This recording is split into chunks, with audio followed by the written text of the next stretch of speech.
Hey, what's up, guys? Today I want to go over something I think every one of you would like to know, and that is the 5 things every meal plan must do. So, I was getting ready to put together a training for our VIP clients, and it's going to be on our meal plan. And as I was doing that, I was like, I need to share this information. So, here's the thing about meal plans there are tons of different choices. We call them the diet religions.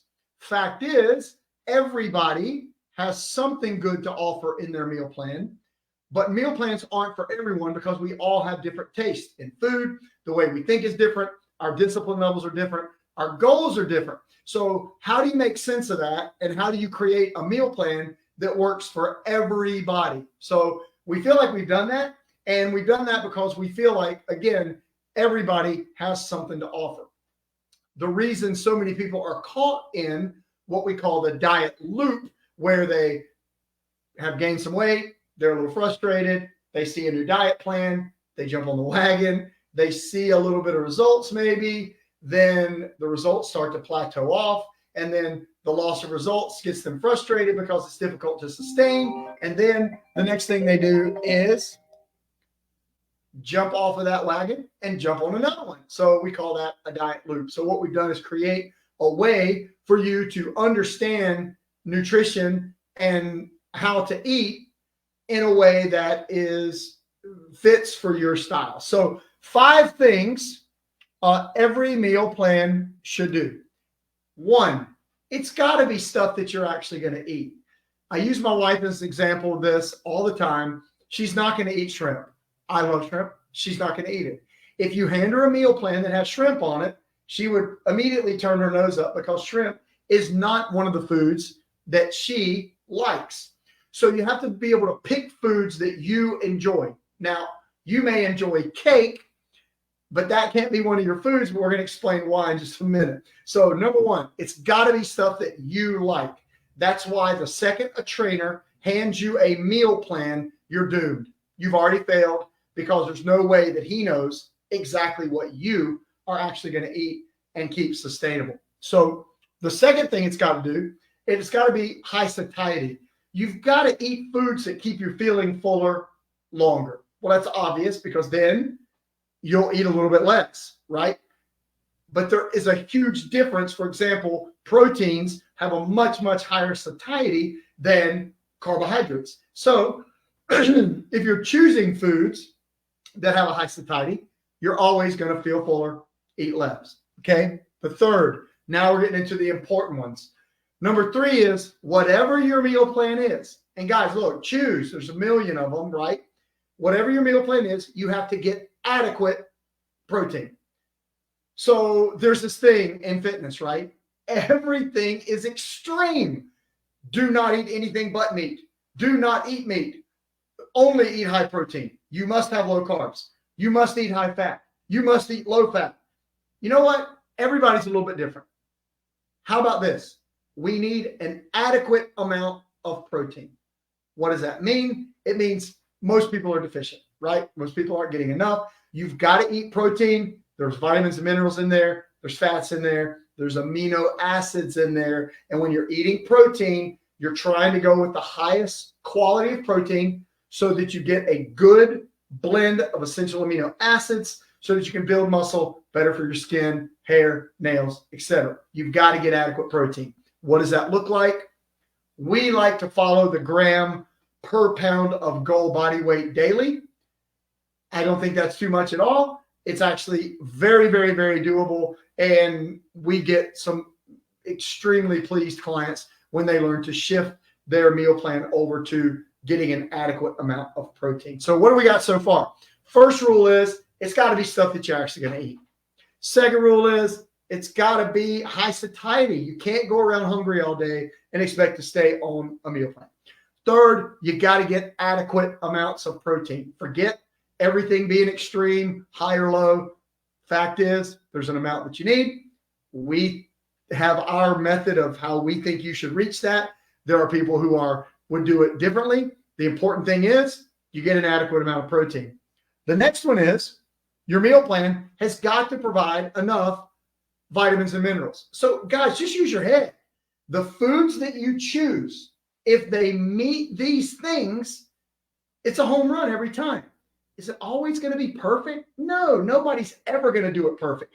But if this is what you base your structure of how you eat on, it's a pretty simple way to follow. So vitamins and minerals, we know we need them. You see doctors online telling you you're deficient in all these different things that should be coming from your food.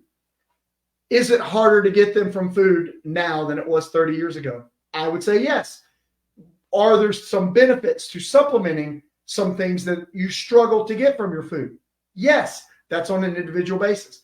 But would we know that there's going to be, do we know that there's more vitamins and minerals in meat products and in vegetables and some fruits than there are in some sugars and starches?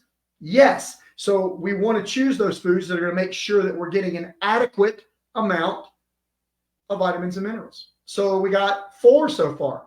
Foods that you love, foods that keep you full, foods that will help you get an adequate amount of protein, foods that will make sure you're getting enough vitamins and minerals. And the last one, number 5, we've got to choose foods that'll help us stay in a caloric deficit. We try to keep this as simple as we can.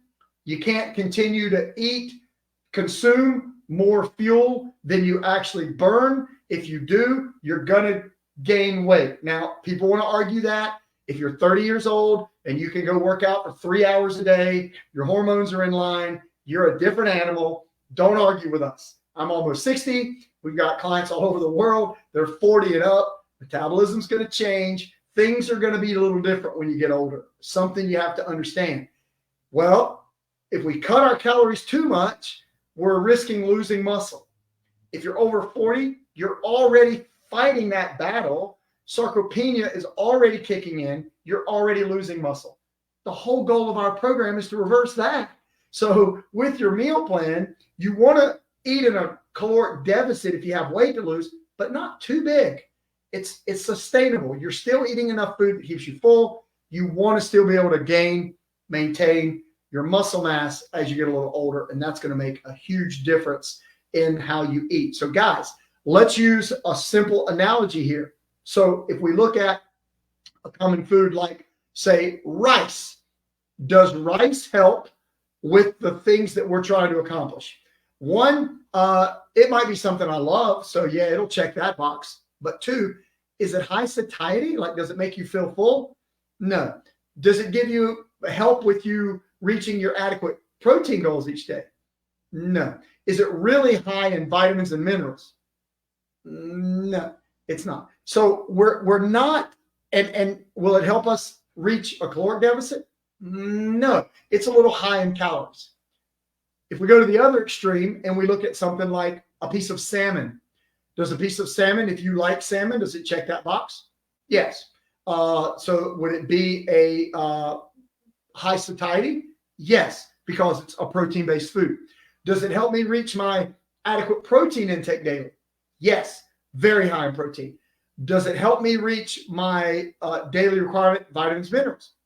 Yes, it's going to do that. Is it going to help me with weight loss because of the right, it's not a high calorie food? Yes, because salmon is much lower in calories than some other counterparts of other foods.